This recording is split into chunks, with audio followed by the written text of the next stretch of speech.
10 సంవత్సరాలుగా BRS party అధికారంలో ఉంది. అనేక సమస్యలు పెండింగ్లో ఉండడానికి కారణం ఏమనుకుంటున్నారు? బీఆర్ఎస్ పార్టీనే కారణం 100%. ఎవరైతే బాధ్యతలు ఉన్నారో వాళ్ళు వారి బాధ్యతను విస్మరిస్తే తప్ప మేము పోరాడాము కాబట్టే ఆంధ్రప్రదేశ్ ప్రభుత్వం నుంచి రావాల్సిన బకాయిల్ని పోరాడాము అని వాళ్ళు అంటున్నారు. ఈరోజు మనం కల్వకుంట్ల చంద్రశేఖరరావు గారిని పరిశీలిస్తే 2018లో వారు రెండవసారి అధికారంలోకి వచ్చినప్పుడు 2019లో వైఎస్ జగన్మోహన్ రెడ్డి గారు ఆంధ్రప్రదేశ్ ముఖ్యమంత్రి అయినప్పుడు వీళ్ళిద్దరు కూడా ఒక తెలుగు రాష్ట్రాల ముఖ్యమంత్రులుగా వ్యవహరించలే. అలయబలయలు వేసుకొని తిరిగినరు, అలయబలయలు వేసుకొని ప్రైవేట్ సమావేశాలు పెట్టుకున్నారు తప్ప మరి అప్పుడెందుకు ఆంధ్రప్రదేశ్ పునర్విభజన చట్ట హామీలు పరిష్కారం కాలేదు అనేది బీఆర్ఎస్ పార్టీ నాయకులను మేము ప్రశ్నిస్తున్నాం. ఈరోజు వారు ఈ పునర్విభజన చట్ట హామీలు ఎందుకు పరిష్కారం కాలేదనంటే ఆ బంతిని వాళ్ళు కేంద్ర ప్రభుత్వం కోర్టులోకి నెట్టేస్తున్నారు. మరి ఈరోజు ఢిల్లీ వెళ్ళారు, తెలంగాణ రాష్ట్ర ముఖ్యమంత్రి గారు ఢిల్లీ వెళ్ళి కేంద్ర మంత్రులను కలుస్తున్నారు.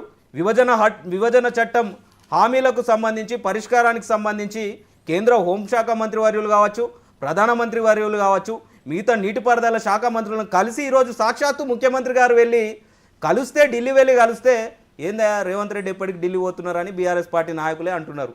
మరి ఈ 10 ఏళ్లలో చంద్రబాబు ఈ 10 ఏళ్లలో దాదాపు 30 సార్లు అంటే ముఖ్యమంత్రులే కలవకపోయి ఉండొచ్చు విభజన విభజన హామీల మీద రెండు రాష్ట్రాల మధ్య 30 సార్లు చర్చలు జరిగినాయి. అయితే ఈ చర్చలు విఫలం కావచ్చు, లేదు ఏకాభిప్రాయం రాకపోయి ఉండొచ్చు, కానీ చర్చలు జరగలేదనడం మాత్రం కరెక్ట్ కాదు కదా. చర్చలు జరిగినాయి. ఒకటండి, ఇప్పుడు ఏపీ పునర్విభజన చట్టంలో 2014లో 12 భాగాలు 13 షెడ్యూల్ ఉన్నాయి. ఇందులో ముఖ్యంగా 9-10 షెడ్యూల్కు సంబంధించి ఎక్స్పెషల్లీ 9వ షెడ్యూల్కు సంబంధించి ఆంధ్రప్రదేశ్ ప్రభుత్వం 2 కేసులు వేయడం వల్ల ఈరోజు ఏపీ పునర్విభజన చట్టం హామీలు అనేటివి అపరిష్కృతంగా ఉన్నాయి. మరి రాష్ట్రాన్ని తెచ్చినా అని తెలంగాణ రాష్ట్రాన్ని తీసుకొచ్చిన, ఒంటి చేత్తోటి తీసుకొచ్చిన, చావు నోట్ల తలకాయ పెట్టి తీసుకొచ్చిన అని చెప్పి కల్వకుంట్ల చంద్రశేఖరరావు గారు ముఖ్యమంత్రి గారు అయిన తర్వాత అన్ని అధికారాలను తన చేతిలో పెట్టుకొని ఒక రాష్ట్ర ముఖ్యమంత్రిని తన సోదరుడిలాగా అలయబలయలు వేసుకొని తిరిగిన ముఖ్యమంత్రి కల్వకుంట్ల చంద్రశేఖరరావు మాజీ ముఖ్యమంత్రి మరి ఇవెందుకు సమస్యలు పరిష్కారం చేయలేదు అనేది బీఆర్ఎస్ పార్టీ నాయకులు చెప్పాలి. ఇవాళ కేసీఆర్ గారు ఇప్పుడు మన బీఆర్ఎస్ పార్టీ నాయకులు ఒక మాట అన్నారు, ఏదైతే చంద్రబాబు నాయుడు గారినట గురువుగా ఒప్పుకోకపోతే కేసీఆర్కు నియతి ఏది మన రేవంత్ రెడ్డి గారికి నియతి ఉండద్దని ఒక మాట మాట్లాడాడు. 1983 to 2001 వరకు మీ యొక్క నాయకుడు కల్వకుంట్ల చంద్రశేఖరరావు గారు ఉన్నది టీడీపీ పార్టీలోనే. మరి ఆయన ఎవరిని గురువు ఒప్పుకోవాలి?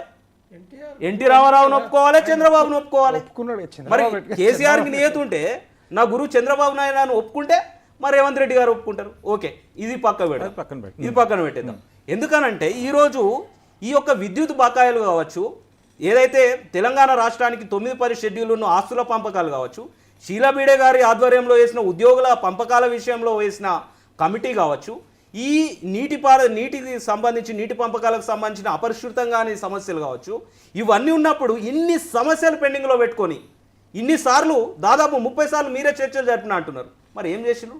టీలు కాఫీలు తాగిరా, లేకపోతే హైదరాబాద్ బిర్యానీ ఈయన పెట్టిండా, లేకపోతే రాయలసీమ రుచులు వాళ్ళు పెట్టిర్రా?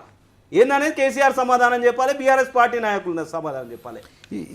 ముఖ్యంగా విజయార్య గారు, మీరు ఒక పాయింట్ మనం చాలా కీలకంగా అబ్జర్వ్ చేసినప్పుడు, out of the contest Telangana రాష్ట్ర పోరాటం జరిగింది నీళ్లు, నిధులు, నియామకాల మీద.